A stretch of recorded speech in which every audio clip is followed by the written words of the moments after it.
실질적으로 외국인이 막 집중적으로 산 종목들은 이제 신약업체들 중에서 뭔가 좀 기대치가 있거나 이슈가 있는 종목들, 뭐 민감주라든지 뭐 소비 쪽, 가치주 이런 쪽보다는 다시 또 성장 쪽, 기술 쪽 이런 쪽으로 약간 좀 리턴하는 현상, 섹터 간의 이동만 왔다 갔다 하는 부분들, 그다음에 뭐 좀 빠른 순환매. 박진희 부장님 오셨고요. 안녕하세요. 네, 안녕하세요. 네, 오늘 시장이 좀 어땠어요? 분위기가? 안 좋았죠. 그렇죠. 일단 코로나 그 델타 변이 바이러스 이것 때문에 콘택트 종목들이 좀 다 약세인 것 같아요. 맞아요. 저도 좀 생각보다 한 방 먹은 것 같아요.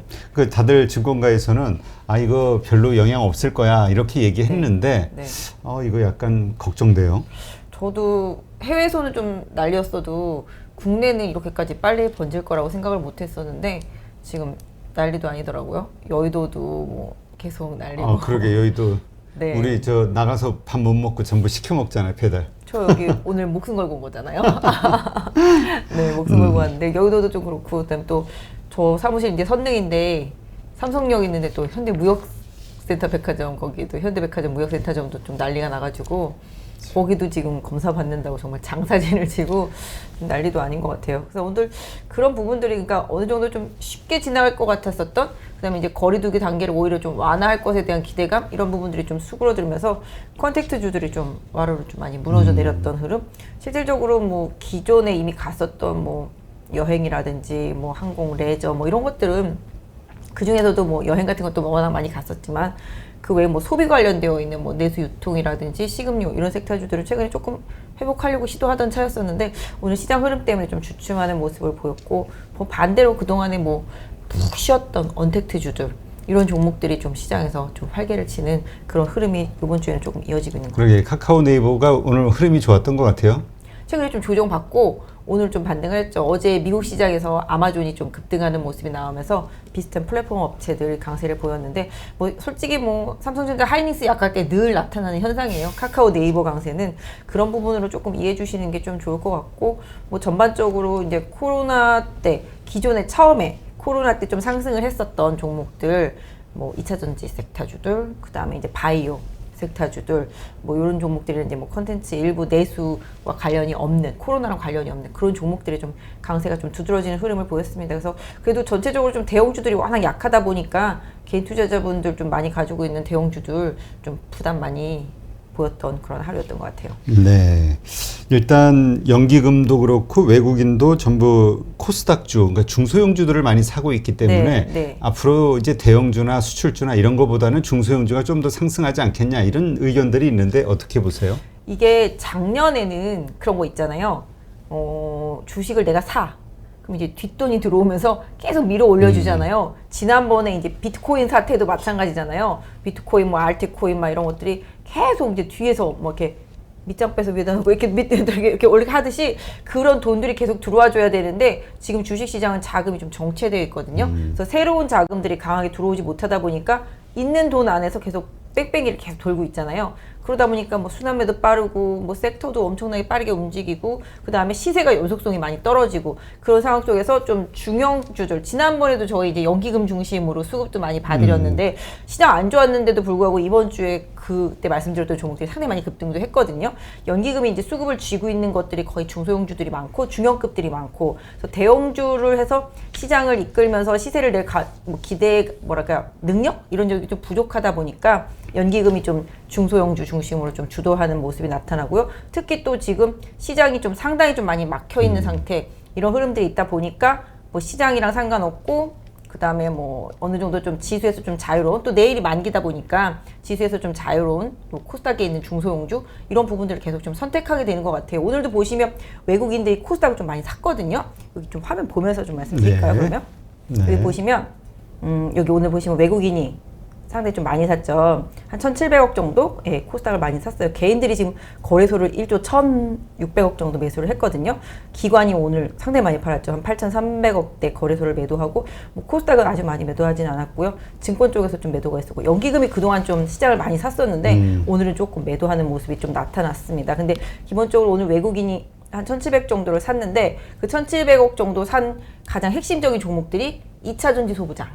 그래요? IT 반도체 소부장, 그 다음에 바이오, 음. 요렇게 딱 기존을 딱 보시면은 요렇게가 움직이면 이제 코스닥이 강한 이렇게 한 주류라고 볼 수 있겠죠. 요쪽이 좀 집중적으로 많이 사는 흐름이 나왔어요. 그래서 2차 전지는 뭐 지난주에도 계속 말씀을 드렸지만 그런 소부장들 계속 말씀을 드렸지만 이런 쪽들을 사가고, 그다음에 또 최근에 들어서 이제 IT 낙폭과대한 반도체 중에서도 이제 삼성전자 이제 오스틴 공장 돌아가면서 좀 뭔가 시세를 낼 수 있는 종목들, 테스트 업체라든지 노광과 관련되어 있는 EUV 공정과 관련되어 있는 그런 종목들을 좀 외국인이 사는 모습이 좀 나타났다고 보실 수가 있겠고, 2차 전지 소재주들은 뭐 거의 뭐 무차별적으로 많이 사고 있는 모습 보실 수가 있을 것 같아요. 그리고 바이오 같은 경우도 뭐 핵심 신약 업체하고 뭐 일부 뭐 치료제, 일부 진단 키트 뭐 이런 쪽들인데, 오히려 뭐 오늘 뭐 흐름은 사실 오늘 바이오 흐름은 전부 코로나랑 관련이 있었거든요. 코로나 뭐 백신이나 치료제나 뭐 진단키트나 이런 쪽에 관련이 있었지만, 실질적으로 외국인이 막 집중적으로 산 종목들은 이제 신약업체들 중에서 뭔가 좀 기대치가 있거나 이슈가 있는 종목들, 이런 쪽에 좀 더 오히려 외국인들이 좀 집중했었던 그런 하루였던 것 같아요. 그러니까 역시 좀 심각해진다 하니까 치료제나 그 백신에 대한 관심이 커지긴 하네요. 뭐 그럴 수밖에 없죠. 지금 또 그리고 이제 해당 섹터가 지금 코로나가 이제 변이가 유행을 하고 또 여러 가지 환경적인 부분에 있어서 좀 시장에 영향을 덜 받는 섹터다 보니까, 사실 뭐 미국 같은 경우도 지금 뭐 델타 변이도 있고 유럽도 마찬가지고 다 그렇죠. 마찬가지잖아요. 그런데도 불구하고 미국 같은 경우는 최근에 이제 지표들이 좀 잘 나오다가 뭐 어제 ISM 서비스업 지수가 좀 안 좋게 나왔어요. 그 부분이 되게 안 좋게 나오다 보니까 이거 좀 경제 정상화, 경기 회복 이런 부분이 좀 둔화되는 거 아니야? 이런 우려감들이 이제 미국에서 나왔고, 그러다 보니까 미 국채금리 10년물 저희가 계속 보잖아요. 그게 예전에 이제 테이퍼링 우려라든지 금리 인상 우려라든지 이런 부분으로 갔을 때 한 1.6대까지 갔었는데 지금 1.3대까지 내려와 있거든요. 그러니까 결국은 1.3대까지 내려온 그 자체가 이제 또 코로나 델타 변이가 확산되면서 뭐 여러 가지 뭐 지표에 뭐 컨택트 관련된 그런 소비라든지 이런 경제 정상화 관련된 이런 부분에 있어서 부담을 갖는 부분을 그대로 여실히 보여주다 보니까 그런 해당 종목들이 미국에서도 빠지면서 다우는 약세를 보였고, 나스닥은 뭐 아마존 때문에 상승을 보이긴 했습니다만은, 기본적으로 시장이 델타 변이에 대해서 뭐 지난번에 한번 당했으니까 이렇게 생각했었는데 생각보다 좀 세가 확산이 되다 보니까 이런 흐름들이 다시 또 시장에서는 빨리 좀 돌아오지 않는구나, 이런 부분들 때문에 뭐 아까 말씀드린 대로 뭐 민감주라든지 뭐 소비 쪽, 가치주 이런 쪽보다는 다시 또 성장 쪽, 기술 쪽 이런 쪽으로 약간 좀 리턴하는 현상, 이런 흐름들이 조금 일어나고 있다라고 보시면 맞는 것 같아요. 네. 근데 지금 그 콘택트주들 그러면 지금 이게 더 떨어질 것을 생각하고 지금 뭐라 그럴까 매도를 해야 되는 것인지, 아니면 이거 일시적으로 뭐 이러다가 다시 상승으로 갈 거야 라고 생각해야 되는 것인지, 이게 중요한 결정일 것 같아요. 네, 저도 사실은 매번 방송을 하면서 컨택트 종목들, 특히 이제 다른 컨택트주들 말고 이제 소비에 있는 이제 유통 소매주들하고 음식료 섹터주들 이런 쪽들은 계속 빠지면 이제 줍줍하세요 막 이렇게 말씀을 계속 드리는데, 저도 줍다가 이거 괜히 주웠나? 좀 이따 주술 걸? 뭐 이런 생각을 오늘 좀 하게 되더라고요. 저는 사실 어제 좀 연기금이 좀 소매주들 좀 사고 이제 컨택트주들 좀 사고 음식료 섹터주들도 계속 사왔기 때문에 믿고서 이제 800명대나 되는데도 사네? 그래가지고서 나도 좀 사볼까 하고서 담갔는데, 아이고 오늘 뒷거리야 막 이런 그런 상황이 돼버렸거든요. 그래서 제가 생각할 때 이게 지금 1200명대인데 이게 요번 주 안에 좀 고비를 잘 넘겨서 다시 또 1000명대 안쪽으로 좀 줄어드는 현상이 나타나면은 다시 또 어느 정도 좀 안정감을 보일 수가 있는데, 그게 아니라 뭐 일각에 뭐 뉴스에 나와서 2000명대 갈 거다 막 이런 얘기들도 나오잖아요. 그러니까 그런 부분들로 좀 확산이 된다라면 한 번에 좀 충격은 있을 것 같아요. 근데 하지만 저는 그게 이제 팔아야 될 충격이라고 생각하진 않아요. 모아가야 될 충격이라고 생각하거든요. 왜냐하면은 코로나 백신을 계속 맞고 있잖아요. 그래서 아까도 뭐 말씀하셨는데 이제 치명률이 확 줄어들고 있잖아요. 그렇죠. 그러니까 수치는 늘어나지만 치명률이 줄어들고 있기 때문에 제가 생각할 때는 지금은 좀 위기지만 뭐 관련되어 있는 이제 소비주들, 아까 말씀드린 것들, 뭐 음식료 섹터도 마찬가지고, 왜냐면 최근에 음식료 섹터주들 원가 부담 때문에 많이 빠졌었는데 지금 뭐 곡물가 급락하고 있습니다. 그런 부분들 생각하면은 나쁘지가 않고, 그 다음에 음식료 섹터주들 같은 경우는 뭐 어디서든지 먹고는 살아야 되잖아요. 그렇죠. 그런 부분들 생각해 보실 수 있을 것 같고, 뭐 소매주들도 마찬가지로 제가 봤을 때는 요새는 소매주들도 뭐 이마트 같은 경우도 이제 이커머스 쪽을 좀 강화하려고 하는 움직임들이 나타났다시피 오프라인에만 만족하지는 않거든요. 어떤 면에서 본다면 아마존이 뭐 그런 걸 좀 보여주고도 있다시피 지금은 뭘까 온라인을 통한 소비 이런 부분들이 좀 더 강화될 수 있기 때문에 빠지면 저는 개인적으로는 줍줍이다라고 생각을 하고 있습니다. 네. 그러니까 이게 그 컨택트주들이 이제 영향을 받을 수밖에 없다라고 봤을 때 가격이 좀 폭이 많이 조정이 됐을 때서부터 분할 매수 들어갈 것이냐 아니면 지금서부터 시작부터 들어갈 것이냐 이게 이제 좀 관점의 차이인데 네네. 어떻게 보세요? 뭐 좀 저는 사서 물렸잖아요. 예, 깊게 어제? 깊게 빠질 것 같지 않아요? 컨택트주들? 근데 그 제가 아까 말씀드린 대로 이게 1,000명대 안쪽으로 다시 들어오느냐, 2,000명대까지 진짜 확대되느냐 봐서 이게 최대한 확대되는 그 시점이 좀 많이 살 때 아니겠습니까? 그래서 저는 조금씩 빠질 때마다 사 들어가지만 그때도 말씀드렸잖아요. 마치 뭐 계속 사는 거는 아니잖아요. 사놓고 어느 정도 좀 변화되는 걸 봐서 안정이 되면 조금 더 사고 이런 식으로 좀 사 들어가는 전략을 써야 되는데 뭐 일정 부분 뭐 바닥에서 올라오는 거 그런 거가 있기 때문에 그 조정폭 이런 걸 종목별로 좀 보실 필요가 있을 것 같아요. 저 이따 뭐 차트 보면서 좀 한번 타이밍을 한번 같이 잡아보도록 하시죠. 네, 알겠습니다. 근데 지금 이렇게 그 다시 이 경기 재개에 대해서 우려가 이게 떠오르는 상황, 그리고 어제 그 지표도 안 좋았잖아요, 미국. 이것이 그 섹터에, 그러니까 콘택트주 섹터에는 안 좋은 일일 수 있겠으나 네. 전반적인 주식 시장에는 오히려 플러스 요인이 될 수도 있다, 이렇게 보시는 분도 있어요. 왜냐하면 연준이 계속해서 완화 정책을 더 끌고 수밖에 없고 테이퍼링 더 뒤로 늦출 수밖에 없으니까. 네, 맞아요.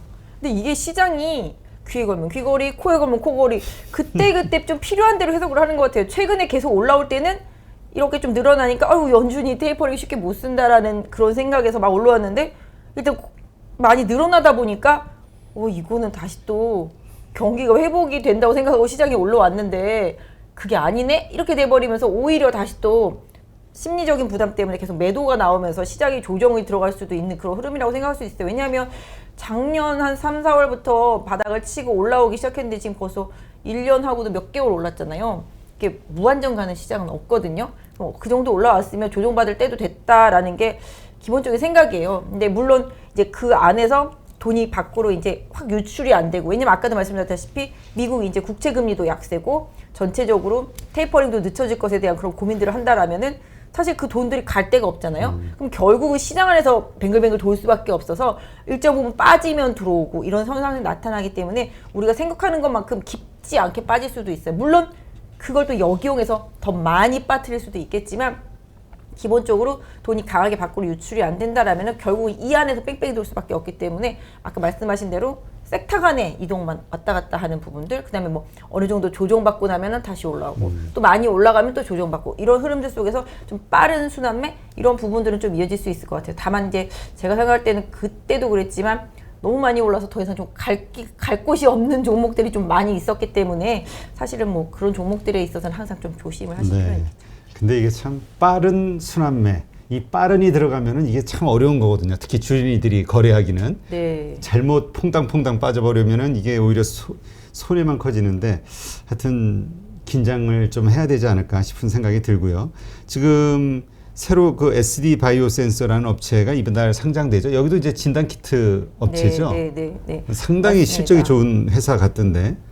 지금 실적 엄청나죠. 네. 네, 뭐 시젠이랑 계속 비교를 많이 하긴 하는데 뭐 그쪽이 좀 시장에서 좀 많이 각광을 받고 있는 것 같아요. 아까 오는데 제 손님이랑도 통화를 했는데 제 손님이 현대백화점을 다녀오셨다고 그러시더라고요. 그래서 보고서 가서 검사 안 받으세요 했더니 나는 SD 바이오 센서 걸로 검사했대요. 그래서 그게 믿을만 해요. 그랬더니 아니래요. 한 95% 정도 정확하대요. 그래서 뭐 직접 집에서 자가로 진단도 받으시긴 했는데 뭐 일단은 뭐 진단 키트 업체가 기존에 좀 실적이 워낙 좋았었기 때문에 상장을 하면서 근데 또 주가도 공모가도 좀 많이 낮췄어요. 그래서 그렇죠. 뭐 그런 부분들이 좀 현실적이다라고 좀 얘기를 하고 있는 것 같아요. 근데 아무튼 그 회사는 광고 송중기 씨가 요새 선전 많이 하고 있잖아요. 그래서 그런 부분도 그래서 요새도 좀 또 코로나가 이렇게 또 확 올라올 때 상장을 하니까 오히려 좀 좋을 수도 있긴 한데 개인적으로는 진단 키트라는 게 이제 뭐 물론 코로나 진단 키트 말고 다른 진단 키트들도 많이 있겠죠. 있으니까 그런 쪽은 앞으로도 뭐 진단키트 업종이라는 거 그 자체는 좋아질 수밖에 없는 것 같아요. 왜냐하면 예방의학적인 측면에서 확산이 계속 될 수밖에 없는 섹터라고 생각을 하고 있는데 그런 부분들에 있어서는 뭐 긍정적인 부분들, 그래서 오늘 뭐 진단키트 업체들만 좀 상당적으로 좀 강했던 부분들도 지금 이 시대에 조금 맞지 않나라고 생각을 하는데요. 뭐 일단 오늘 아까 진단키트 말씀하셔서 뭐 신규 상장에서 좀 말씀하시긴 하셨지만 바이오 섹터는 항상 좀 뭔가 좀 모멘텀이 있는 그런 뭔가 이슈를 좀 찾아. 아까도 이제 외국인들이 지금 코스닥 바이오 주식들 좀 많이 산다고 말씀드렸는데 솔직히 개인적으로는 바이오는 항상 실적 시즌에는 좀 많이 안 좋았었어요. 보여줄 게 없으니까. 근데 지금은 이제 거꾸로 다시 또 코로나가 막 증가하니까 지금 보여줄 거는 필요 없고 일단 코로나랑 별로 크게 영향을 받지 않는 섹터 쪽 이런 쪽들이 좀 선호되는 그런 상황인 것 같아요. 그래서 그런 부분들에 있어서는 조금 일정 부분 좀 긍정적인 것 같고요. 그다음에 요새는 또 공모도에도 뭐 차등하지 않고 이제 균등해서 많이 배분을 하니까 개인 투자자분들이 또 올해 하반기도 상당히 좀 많이 있잖아요. 공모 이런 부분들 그런 부분들에 대해서는 좀 더 뭐 지금 이제 시장이 좀 포화 상태이긴 하지만 약간 좀 룸을 좀 계속 노려볼 수 있는 다른 공모주들도 한번 단기적으로 좀 고민을 계속 하셔야 될 것 같아요. 그런 공모주 같은 부분에 있어서는. 네. 자, 일단 그러니까 이게 지금 우리가 하면서 이게 결국 주도주가 없으니까 이게 지금 어려운 거잖아요. 뭘 시장에 화끈하게 가는 것도 아니고 그렇다고 확 빠지는 것도 아니고 네. 이게 그래서 어려운데 일단 오늘 외국인의 선물 매도가 상당히 거셌는데 내일이 또 옵션 만기일이단 말이죠. 네네. 내일 시장에 대한 전망 어떻게 봐야 될까요? 일단 오늘 외국인들 선물 상당히 많이 팔았어요. 상당히 많이 팔았어요. 상당히 근데 좀 부정적인 이게 좀 외국인들이 내일 만기다 보니까 선물 많이 팔긴 했는데 좀 제가 외국인이라도 선물을 매도 칠 수밖에 없는 게 지금 상단은 지금 더 이상 올라가지 못하고 있으니까 그렇죠. 매도 쳐놓으면 유리하잖아요. 일단 뚫리지만 않으면 뚫을 수 있는 뭔가가 지금 없잖아요. 상단 쪽으로. 그러니까 위는 막아놓고 계속 이렇게 종목 플레이만 하는 거예요. 그래서 이제 지금 뭐 외국인도 그렇고 외국인이 오늘 선물을 많이 매도했기 때문에 오늘 기관 매도세의 대부분이 아마 프로그램 매도였을 것 같아요. 그래서 프로그램 매매로 계속 돌아가는 흐름들. 요새 뭐 제가 지난주에도 말씀드렸는지 모르겠지만 아침에 프로그램이 쫙 들어오고 나면 프로그램 상위 1위부터 한 20위까지 딱 보시면 그날 제일 강하거든요. 또 그것만 보고 매매하시는 분들도 또 생겼더라고요. 보니까 그만큼 좀 프로그램 영향이 좀 많이 강해졌는데 외국인들 같은 경우는 오늘 뭐 상대적으로 선물을 많이 매도하긴 했지만 이런 부분들은 또 주식과 관련된 해지도 있기 때문에 뭐 마냥 이 매도 자체를 이렇게 생각하실 필요는 없어요. 다만 이제 최근에 이제 지수는 3,300대에서 계속 막혀 있기 때문에 오히려 이 선물 매도라든지 프로그램에서 좀 자유로운 종목들 크게 또 중소형주들이라 보니까 그런 쪽들 중에서 좀 시세가 계속 많이 나오고 있다라고 보실 수가 있을 것 같은데 뭐 오늘만 놓고 보면 외국인들은 콜옵션도 매수하고 풋옵션도 매수를 했어요. 그래서 기본적으로 풋옵션, 콜옵션을 매수를 했지만 뭐 금액이 아주 큰 거는 아니라서 뭐 위든 아래든 어느 정도 좀 이렇게 양매수를 해놓은 상태라서 변동성이 좀 대비하는 전략. 하지만 위쪽보다는 좀 더 아래쪽에 좀 영향을 좀 많이 주려고 하는 그런 행위 이런 부분이라고 좀 보시는 게 맞지 않을까 싶어요. 네, 일단 아까 우리 얘기한 게 그 콘택트주들 네네. 많이 빠지게 되면은 분할 매수 접근으로 이제 이번에 담는 기회로 삼자 이야기하셨는데 자 내일 내가 이미 주식을 가지고 있다고 하면 어쨌든 변동성이 자꾸 걱정이 되잖아요. 이거를 들고 가야 되나요? 팔아야 되나요? 아니면 신규로 매수를 해도 되는 건가요? 어떻게 전략을 세워야 되죠? 그거는 종목별로 다를 것 같기는 해요.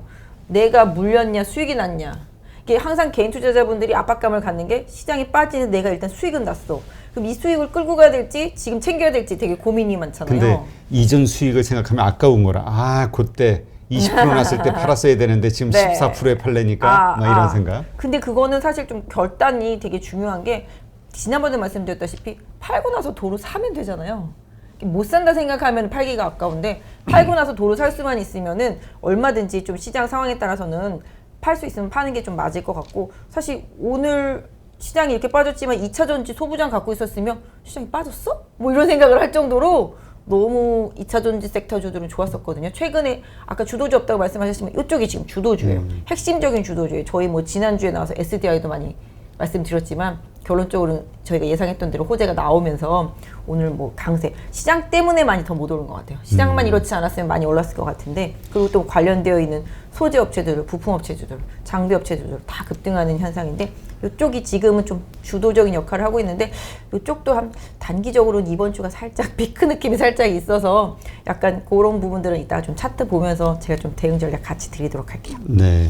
일단 내일 그렇다면 이 변동성이 뭐 하락하든 어떻게 되든 있다 했을 때 네. 그 섣불리 매도해서는 안 된다 들고 있는 거를. 뭐 근데 기술적으로 그다음에 수급적으로 뭐 공격적인 하락세와 함께 내가 보유한 종목에서 수급이 막 빠져나가는 현상만 없다라면은 가격적인 조정은 항상 이렇게 수급이 빠져나가지 않고 시장 상황 때문에 가격적인 조정이 나온다라면은 해당 종목들은 항상 기회였었거든요. 수급이 빠져나간다는 거는 대량 거래량이 터지지 않는 한. 그러니까 뭐 아니 수급 왜냐면 이게 주도할 때 이 주도를 했었던 기관이 만약에 연기금이었다 치면 연기금이 팔았으면은 문제가 있는 거잖아요. 최근에 계속 매수하던 주체가 그쵸. 매도하기 시작하면은 그때 맞습니다. 나도 빠져나오고. 그거는 맞아요. 네. 그렇지 않다면 그냥 들고 가자. 그렇죠. 버텨야죠. 그리고 뭐 더 저점에서 뭐 살 수 있는 기회를 노려볼 수 있다라면 그것도 방법이 될 거라고 생각하고 있어요. 그러니까 연기금이고 뭐고 외국인이고 다 팔고 있는데 아휴 나는 그냥 버텨야지 이렇게 하면은 어떻게 할 수가 없잖아요. 최근에 뭐 하이닉스, 삼성전자 못 가는 이유도 수급이 안 되니까 못 가는 거거든요. 최근에 보시면 못 가는 종목들은 다 이유가 있어요. 거래소에서 못 오르는 종목들 보시면 다 연기금이 그냥 또 사모펀드가 투신이 누마 때문에 맨날 팔고 있거든요. 그런 수급들을 보면서도 버티면 그건 좀 아닌 거잖아요. 알겠습니다.